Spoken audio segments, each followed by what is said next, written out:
हरिओम. अवधूत चिंतन श्री गुरुदेव दत्त श्री स्वामी समर्थ. रिलेचेस काकू या आपल्या चॅनलवर तुमचे मनापासून स्वागत करते आणि व्हिडिओला सुरुवात करते. तुम्ही या चॅनलवर नवीन असाल तर लाईक, शेअर आणि सबस्क्राईब करायला विसरू नका. तुमचे एक लाईक आणि सबस्क्राईब आम्हाला पुढे जाण्याचे बळ देते.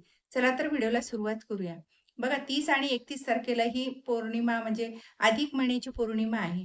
तर हा म्हणजे दुर्मिळ योग आहे. ह्या दिवशी आपण जी काही सेवा करू तर आपल्याला त्याचे फळ म्हणजे अगदी भरभरून मिळत असते.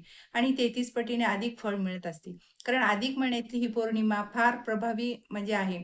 जितके आपण उपाय करू, तितके आपल्याला त्याचं भाग्य आपल्याला लागतं आणि आपले उपाय केल्याने आपल्याला सकारात्मक वातावरण तयार होते घरामध्ये. जी काही आपली अडचण असतील त्या सुद्धा निघून जातात.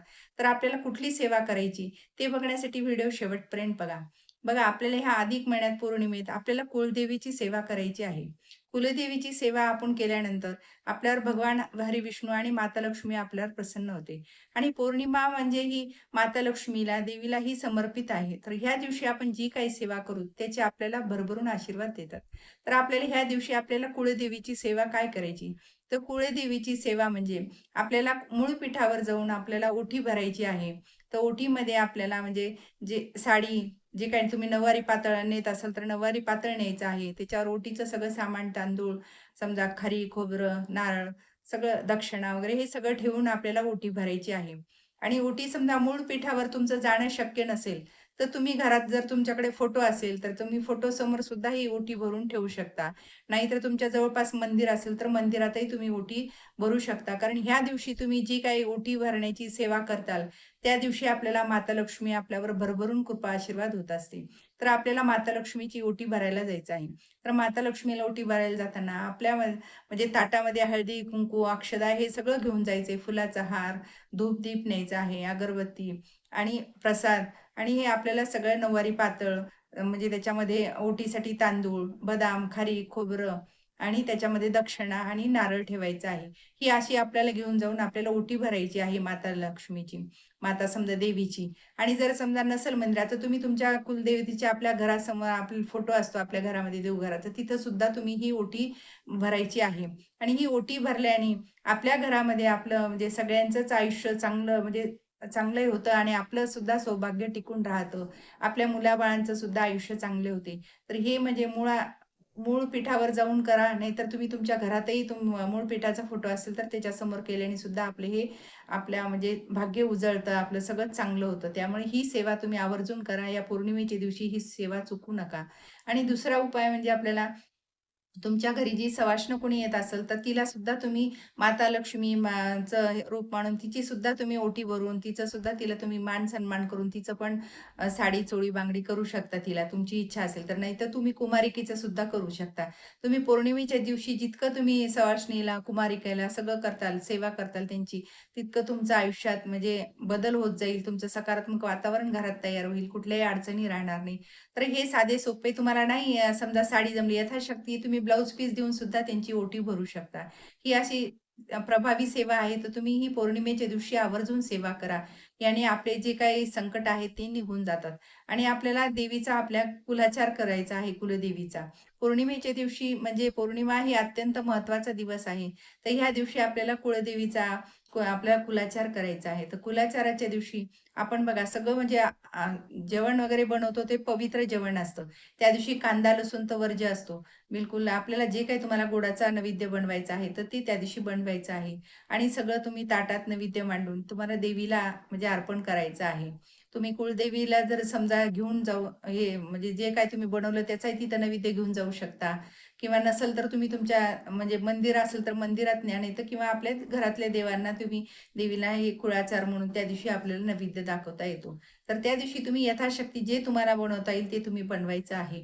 आणि तुम्ही सवाष्ण, ब्राह्मण असं जेवू घालू शकता. समजा मुंजा वगैरे जे तुमची इच्छा असेल, जे तुमच्या रूढीनुसार तुमच्या घरात चालत आलेले आहे, तसं त्या लोकांना जेवू घालायचं आहे. म्हणजे आपल्याकडनं अन्नदानही होतं आणि साक्षात भगवान हरिविष्णू माता लक्ष्मीला आपण जेवू घातल्यासारखं होतं. एक जोडी तुम्ही जेवू घातली म्हणजे आपलं दोघांनाही भगवान हरिविष्णू माता लक्ष्मी साक्षात आपल्या घरी जेवायला आलेत, त्यांचाही मान-सन्मान करायचा आहे.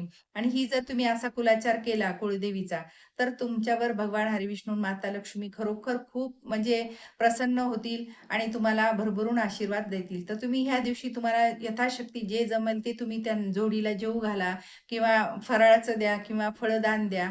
पण तुम्ही तुमच्या जर घरी बोलून पौर्णिमेच्या दिवशी केलं, तर नक्कीच तुम्हाला याचा तुमच्या घरावर त्याचा फायदा होईल. तुमच्या घरावर म्हणजे कृपा आशीर्वाद प्राप्त होईल, कृपाछत्र धरताल. पण ही जर सेवा तुम्ही केली, तर तुम्हाला पण तुमच्या घरात बदल जाणवेल. ज्या काही तुमच्या अडचणी होत्या, त्या सहज निघून जातील आणि तुमचे जे कामं अडकले होते, ते सुद्धा मार्गी लागतात. हे छोटे उपाय जर केल्याने आपल्या घरामध्ये इतकं चांगलं होत असेल, तर आपण हे सहज करू शकतो आणि कुठलीही स्त्री हे करूच शकते घरामध्ये बसून. तर तुम्ही ही सेवा नक्की करा. ज्यांना जॉब आहे, ज्यांना अडचण आहे, त्या नाही करू शकतात, तर त्यांनी साधा सोपा आपलं त्यांना म्हणजे हळदी-कुंकू देऊन दूध दिलं तरीही चालेल. त्यांच्या वेळेनुसार त्यांनी त्यांचं हे कुलाचारचं असं करायला पाहिजे. पण आपल्याला ज्यांना शक्य होतं त्यांनी ही सुवर्ण संधी सोडू नका. तर ह्या दिवशी म्हणजे आपल्याला जितकं तुम्ही ह्याला पौर्णिमेला हे करताल दान-धर्म, तर त्या ह्याला तर आपल्याला अधिक पटीने फळ मिळत असतं आणि हे अधिक महिन्यामध्ये पौर्णिमा म्हणजे ही सुवर्ण संधी आहे आपल्यासाठी. जितकं तुम्हाला दान-धर्म करता येईल, जितकं नामस्मरण करता येईल, तितकं आपल्याला घरात करायचं आहे. पौर्णिमेच्या दिवशी तुम्ही भजन ठेवू शकता देवीचं. आपल्या कुलदेवीचं जे काही भजन आहे ते करायचं, नामस्मरण करायचं आहे. आणि या दिवशी तुम्हाला समजा कुंकुमार्चन करायचं असेल पौर्णिमेच्या दिवशी, तर तुम्ही हे आवर्जून करा. कारण याने आपलं कुंकू बळकट होत असतं, आपलं सौभाग्य टिकून राहत असतं. तर या दिवशी तुम्ही कुंकुमार्चन आवर्जून करा आणि कुंकुमार्चन करताना सगळं म्हणजे श्रीयंत्रावर करा किंवा श्रीयंत्र नसेल तर तुमच्या लक्ष्मीच्या फोटोवर करा. तर आपल्याला पहिली पूजा करायची आहे. हळद, कुंकू, अक्षदा सगळं म्हणजे देवीच्या फोटोला लावायचं आहे. फुलाचा हार घालायचा आहे आणि गोडाचा नैवेद्य दाखवून आरती करायची आहे आणि आरती झाल्यानंतर आपल्याला कुंकुमार्चन करायचं आहे. ओम ह्रीं ह्रीं क्लीं चामुंडाय विचे, ओम ऐं ह्रीं क्लीं चामुंडाय विचे हा मंत्र म्हणताना आपल्याला थोडं-थोडं कुंकू अर्पण करायचं आहे माता लक्ष्मीच्या फोटोवर. तर हे कुंकुमार्चन पौर्णिमेच्या दिवशी केलेलं खूप महत्त्वाचा दिवस असल्यामुळे खूप भाग्याचं आहे. तर ह्यानी केलेले आपले जे काही ग्रहदोष असेल, वास्तुदोष असतील घरातले ते निघून जातील. पौर्णिमेच्या दिवशी म्हणजे खूप महत्त्वाचा दिवस आहे आणि ह्या दिवशी आपल्याला उंबऱ्यामध्ये रात्रीचे दिवे लागायच्या वेळेस दिवा लावून ठेवायचा आहे. कारण याने लक्ष्मी आपल्याकडे आकर्षित होत असते. आपल्याला घरावर कृपा आशीर्वाद प्राप्त करत असते. तर आपल्या घरामध्ये म्हणजे अंधार ठेवायचा नाही, उजेड ठेवायचा. सगळे लाईट दिवे लागण्याच्या वेळेस सगळे लाईट लावून ठेवायचे. 10 मिनिट जरी लाईट ठेवली तर आपल्याकडे घराकडे माता लक्ष्मी आकर्षित होत असते आणि माता लक्ष्मीकडे म्हणजे माता लक्ष्मीला आपल्या घराकडे लाईट दिसल्यामुळं, दिवा दिसल्यामुळं आकर्षित झाल्याने आपल्या घरात लक्ष्मी सतत म्हणजे वाढता क्रम राहतो. कधीही पैशाची आपल्याला अडचण येत नाही. तर हे छोटे उपाय तुम्ही पौर्णिमेच्या दिवशी आवर्जून करा. कारण हा पौर्णिमेचा म्हणजे अधिक महिन्यातली पौर्णिमा म्हणजे ही दुर्मिळ योग आहे. तर हा उपाय तुम्ही नक्की करून पहा. श्री स्वामी समर्थ. जय जय स्वामी समर्थ. माझा जर व्हिडिओ तुम्हाला आवडल्यास लाईक, शेअर आणि सबस्क्राईब करायला विसरू नका.